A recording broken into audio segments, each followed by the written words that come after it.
आयुष के पापा के लिए लाई थी ये, सिकुड़कर आयुष के नाक का हो गया है। हमारी खूबसूरत साड़ी का तो रंग ही उड़ा दिया। इसीलिए अपनाए सही डिटर्जेंट, 2 डाला का एडवांस फॉर्मूला जो दे कपड़ों को नई चमक और साथ ही सिकुड़ने से बचाए, चले ज्यादा और पैसे बचाए। इसीलिए अब से जो धोए।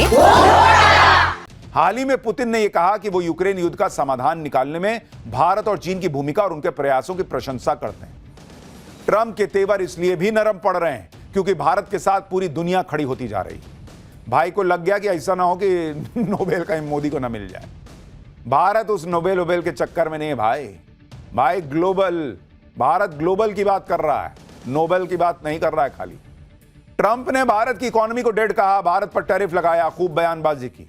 इस पर पुतिन ने ट्रंप को बुरी तरह से हड़का दिया। पुतिन ने 2 टूक कह दिया कि कोई भी देश भारत के साथ ऐसे बात नहीं कर सकता जैसे ट्रंप टैरिफ को लेकर करना चाह रहे हैं। पुतिन ने आगे कहा कि ट्रंप भारत को टैरिफ के नाम पर धमकाना बंद कर दें क्योंकि भारत उनकी धमकी से डरने वाला नहीं है। पुतिन ने यह भी कहा कि भारत और चीन दुनिया की शक्तिशाली अर्थव्यवस्थाएं हैं और दोनों देशों की आबादी करीब 150 करोड़ है। दुनिया का कोई भी देश इन्हें सजा देने की बात नहीं कर सकता। यही नहीं, पुतिन ने यह भी कहा कि टैरिफ को लेकर ट्रंप की बयानबाजी अमेरिका की पुरानी सोच को दिखाती है। ट्रंप को समझना होगा कि कॉलोनियल एरा अब खत्म हो चुका है और ट्रंप अपने पार्टनर्स के साथ बात करते समय उस दौर के शब्दों का इस्तेमाल नहीं कर सकते। आगे पुतिन ट्रंप को यह भी नसीहत देते दिखे कि वो टैरिफ और जुर्माने का दबाव डालकर भारत जैसे देशों को झुकाने की कोशिश ना करें क्योंकि मुश्किल इतिहास का दौर देख चुके देश के नेतृत्व को कमजोर समझने की कोशिश करना बड़ी भूल है। इसीलिए भाई ने लिखा ना कि भारत और रूस दोनों गए क्योंकि भारत तो सुन नहीं रहा अमेरिका की और रूस भारत की तरफ से सुना दे रहा है कि क्या बोल रहे हो जी तुम। भारत ये सब नहीं सुनेगा। जब से ट्रंप ने भारत पर टैरिफ लगाया है तब से ही अमेरिका में कई एक्सपर्ट ट्रंप को चेता भी रहे कि भाई तुम बहुत बड़ी गलती कर रहे हो भारत से भिड़। तब ट्रंप ने किसी की तो सुनी नहीं। उनको तो सनक थी कि भाई मैंने बोल दिया, ऐसा होगा कैसे। आदत नहीं है ना, ज्यादातर देश ऐसे ही लाइन पर थे। वो तो भारत खड़ा हो गया कि अच्छा ऐसा होगा, नहीं चलेगा। तब भाई को धीरे धीरे धीरे समझ में आया कि अरे यार ये तो पूरा गेम पलट दिया नरेंद्र मोदी और भारत ने। उनके करीबी भारत को हर दिन टारगेट करने में लगे हुए थे। जब रिश्ते बहुत बिगड़ गए तब ट्रंप को अब समझ में आया कि ये तो यू टर्न मारने लायक भी रास्ता नहीं दिख रहा, बहुत आगे जाके एकदम एक्सप्रेसवे से मुड़ के आना पड़ेगा। अब अमेरिका में कई एक्सपर्ट कह रहे हैं कि ट्रंप ने बहुत देर कर दी। एक्सपर्ट का मानना है कि ट्रंप अब भारत से रिश्ते सुधार भी लें लेकिन भारत का विश्वास खो चुके हैं और इसीलिए ट्रंप ने भी लिखा। उनको भी अंदर ही अंदर तो समझ में आ रहा है ना कि मैंने तो जैसे कटप्पा ने बाहुबली को पीछे से मार दिया तो वही हाल कर दिया, एकदम छुरा मार दिया। तो भारत दोस्ती कर लेगा, ठीक है भाई। दुनिया में ग्लोबल ऑर्डर में ना कोई परमानेंट दोस्त है ना कोई परमानेंट दुश्मन है। भारत अपना हित देख रहा है लेकिन जो एक ट्रस्ट होता है उसमें तुमने चाकू मार दिया। उस विश्वास को अब अमेरिका फिर हासिल नहीं कर पाएगा। आज ही अमेरिका के एक बड़े अखबार वॉशिंगटन पोस्ट ने ट्रंप की नीतियों पर खूब सुनाया उनको। उसने लिखा कि टैरिफ कड़वी बयानबाजी की वजह से जो बड़े और अहम देश हैं वो अमेरिका से दूर जा रहे हैं। यह आधुनिक विदेश नीति का सबसे बड़ा आत्मघाती गोल हो सकता है, सेल्फ गोल। वॉशिंगटन पोस्ट ने कहा कि इस हफ्ते दुनिया में जो हुआ वो ट्रंप की विदेश नीति का फेलियर है। भारत कभी अमेरिका के साथ हुआ करता था, अब वो अमेरिका से दूर जा रहा है। अखबार ने कहा कि ट्रंप को छोटे देशों को डराकर अपनी बात मनवाने में मजा आता है लेकिन जो बड़े और लोकतांत्रिक देश हैं जिनका अपना राष्ट्रवाद है, अपना प्राइड है, उनसे डील करना ट्रंप को पसंद नहीं। और भारत इस दुनिया का सबसे बड़ा लोकतंत्र है बॉस। राहुल गांधी भले विदेश में जाके कह दें कि यहां कुछ नहीं बचा, उससे नहीं ना होगा। दुनिया मानती है बॉस कि भारत दुनिया का सबसे बड़ा लोकतंत्र है। वॉशिंगटन पोस्ट लिख रहा है कि भारत का अपना राष्ट्रवाद है, अपना प्राइड है और नरेंद्र मोदी उस प्राइड को बचाने की लड़ाई लड़ रहे हैं कि कोई भी आके कोहनी मार के चला जाएगा, ऐसा नहीं चलेगा बॉस। हमने आपको 2 दिन पहले ही बताया था कि भारत पर ट्रंप को यू टर्न लेना ही पड़ेगा। आज ले, 2 महीने बाद ले, 6 महीने बाद ले, ये भाई रास्ता बदलेगा क्योंकि जिस मकसद से ट्रंप भारत से भिड़ रहे थे वो पूरा हुआ ही नहीं। पीएम मोदी ने ट्रंप की हर चाल फेल कर दी। दूसरी तरफ पीएम मोदी ने ट्रंप को ऐसा ट्रेलर दिखाया कि ट्रंप अब सरेंडर मोड में। 2 दिन पहले ही पीएम मोदी ने जीएसटी रिफॉर्म को लेकर बड़ा फैसला लागू कर दिया। यह भारत की इकोनॉमी को डेड बताने वाले ट्रंप को सीधा मैसेज था कि भारत खुद की रफ्तार बढ़ाने में लगा है, वो किसी का मोहताज नहीं। तुम मत सोचो कि हम तुम्हारे वो दोस्त हैं कि तुम बाइक पर बैठाओगे तभी ट्यूशन जाएंगे। अरे भैया तुम बैठे रहो, हम अपनी बाइक बना लेंगे और उससे चले जाएंगे वाला हिसाब है भारत का। पीएम मोदी ने जिस तरह से भारत की इकोनॉमी को रॉकेट बनाया हुआ है, जीडीपी ग्रोथ को करीब 8% तक पहुंचा के रखा हुआ है, उससे भी अमेरिका को यह मैसेज चला गया कि भारत जैसी उभरती अर्थव्यवस्था को टैरिफ के दम पे झुकाया नहीं जा सकता।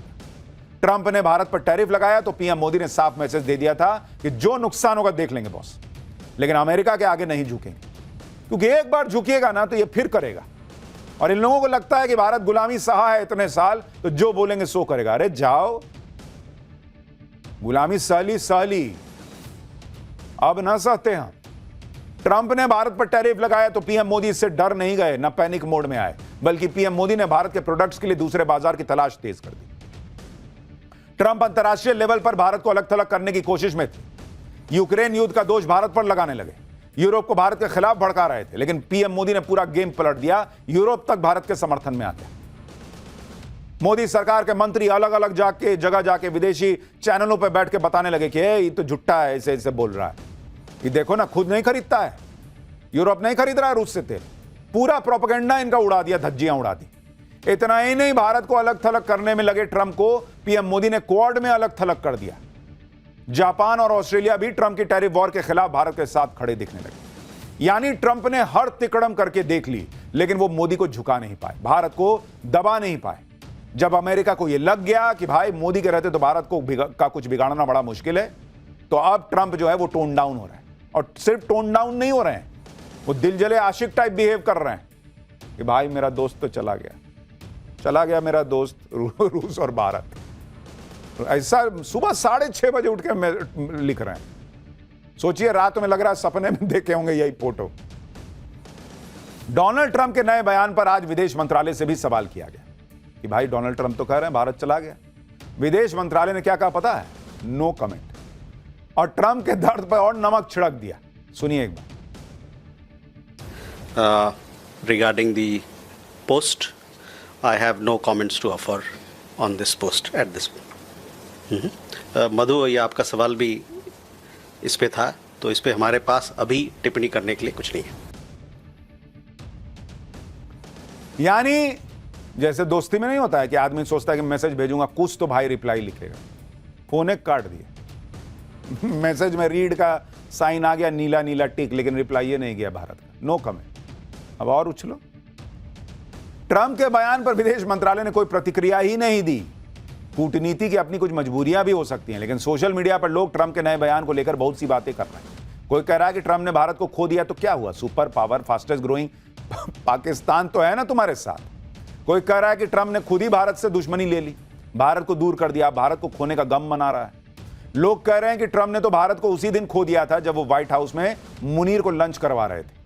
खुद ट्रंप ने भारत जैसे मजबूत पार्टनर की जगह कंगाल पाकिस्तान को चुना, तो फिर अब पांव पटकने से क्या फायदा। लोग ये भी कह रहे हैं कि रूस तो पहले भी अमेरिका के साथ नहीं था, तो रूस को चीन के हाथों खोने की बात कहां से आ गई। रूस और चीन तो पहले से ही साथ थे, लेकिन अकेले भारत के बारे में लिखने में लग रहा होगा कि ज्यादा एकदम डायरेक्ट हो जाएगा कि मैं मरा जा रहा हूं भारत के लिए, तो भारत और रूस दोनों लिख दिया भाई कि दोनों को खो दिया। अरे रूस कौन सा तुम्हारे लिए एकदम बहुत बिछा जा रहा था। डोनाल्ड ट्रंप का यह पछतावा डिप्लोमेटिक भी है और पर्सनल भी, क्योंकि ट्रंप ने भारत से रिश्ते तो बिगाड़ लिए, मोदी जैसा दोस्त भी गवा दिया। ट्रंप को इस बात का एहसास तब हो गया होगा जब उन्होंने मोदी और पुतिन का याराना देखा होगा।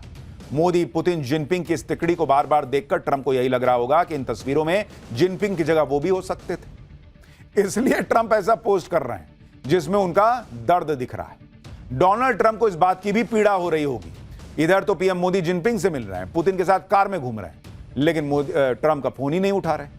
मोदी की नाराजगी कितनी भारी पड़ सकती है, शायद अमेरिकी राष्ट्रपति को अब धीरे धीरे समझ में आ रहा है। यहां भारत में कुछ लोग थे कि मोदी जी गए, उधर जाके हंस रहे हैं, क्या हो रहा है भाई, वही हंसी देख के उधर आग लगी हुई है। ट्रंप ने सोचा था कि वो नरेंद्र मोदी से भिड़ जाएंगे तो फिर अमेरिका के सामने भारत को कौन पूछेगा, लेकिन यहां तो पूरा ग्लोबल ऑर्डर ही नरेंद्र मोदी ने बदल दिया। कोई देश ऐसा नहीं जो भारत से दोस्ती ना करना चाह रहा। तो यहां यूरोपीय यूनियन जो है वो फ्री ट्रेड तक पहुंच गई है बातचीत। दूसरी तरफ भारत ने इंडो पैसिफिक रीजन में स्ट्रैटेजिक पार्टनरशिप मजबूत करने का प्लान एक्टिवेट कर दिया है, जिसको लेकर पहले पीएम मोदी ने सिंगापुर के पीएम से मुलाकात की, जो भारत के दौरे पर आए हैं। पहलगाम आतंकी हमले पर भारत के साथ खड़े होने के लिए उनका आभार जताया और दोनों देशों के बीच 5 बड़ी डील भी हुई। और फिर एनएसए अजीत डोभाल की भी सिंगापुर के पीएम के साथ बैठक हुई। दोनों ने हाल में हुई घटनाओं के बीच इंडो पैसिफिक रीजन में सुरक्षित ट्रेड के उपायों पर चर्चा भी की। अब यह समझना भी जरूरी है कि ट्रंप के टैरिफ वॉर के बीच सिंगापुर के पीएम को भारत का जो ये भारत दौरा है उसको इतना अहम क्यों माना जा रहा है। दरअसल भारत दुनिया की ट्रेड लाइफलाइन मानी जाने वाली मलक्का स्ट्रेट में पेट्रोलिंग की तैयारी पूरी कर चुका है, जो सिंगापुर के पास से गुजरती है। मलक्का स्ट्रेट वो जगह है जहां से दुनिया का करीब 40% कच्चा तेल और कार्गो शिप गुजरते हैं। मलक्का स्ट्रेट हिंद महासागर को प्रशांत महासागर से जोड़ती है। सिंगापुर ने मलक्का स्ट्रेट को लेकर भारत की पहल का खुलकर समर्थन किया है और सिंगापुर ने यह तक कह दिया है कि मलक्का स्ट्रेट में भारत की मौजूदगी पूरे इंडो पैसिफिक रीजन को सुरक्षित रखेगी। सिंगापुर के इस बयान को भारत की बड़ी स्ट्रैटेजिक जीत भी माना जा रहा है। नरेंद्र मोदी तो बाकी देशों से दोस्ती मजबूत करने में लगे। उधर ट्रंप कैसे अपने पुराने और भरोसेमंद दोस्तों से अलग थलग पड़ते जा रहे हैं, उसकी झलक व्हाइट हाउस में हुए डिनर में भी दिखी। ट्रंप ने व्हाइट हाउस में टॉप टेक्नोलॉजी कंपनीज के सीईओ को डिनर पर बुलाया, लेकिन इनमें एक बड़ा नाम गायब था। कभी ट्रंप के बेहद करीबी माने जाने वाले और राष्ट्रपति पद के चुनाव में ट्रंप के लिए खुलकर कैंपेन करने वाले, पानी की तरफ पैसा बहाने वाले एलन मस्क इस डिनर से नदारद रहे।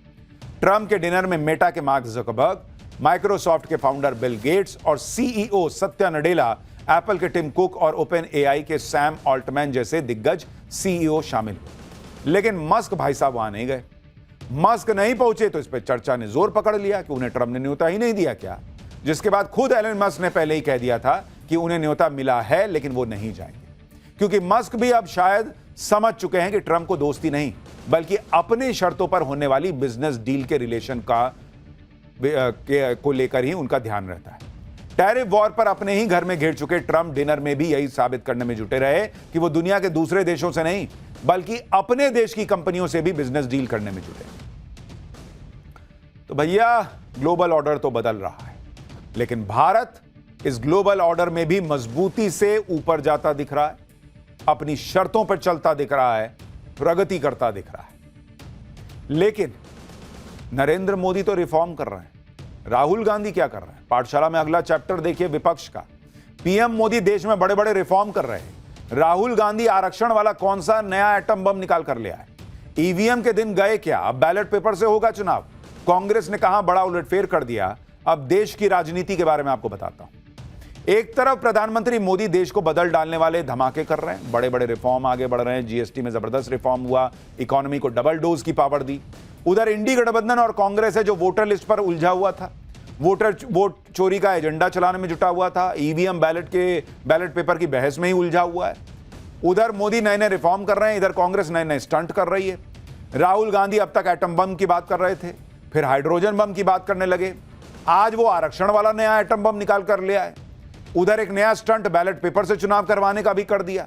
आज इस राजनीतिक घमासान के बारे में आपको बताऊंगा, लेकिन पहले किस तरह से आज देश में हंगामा हुआ है उसका ट्रेलर देखिए।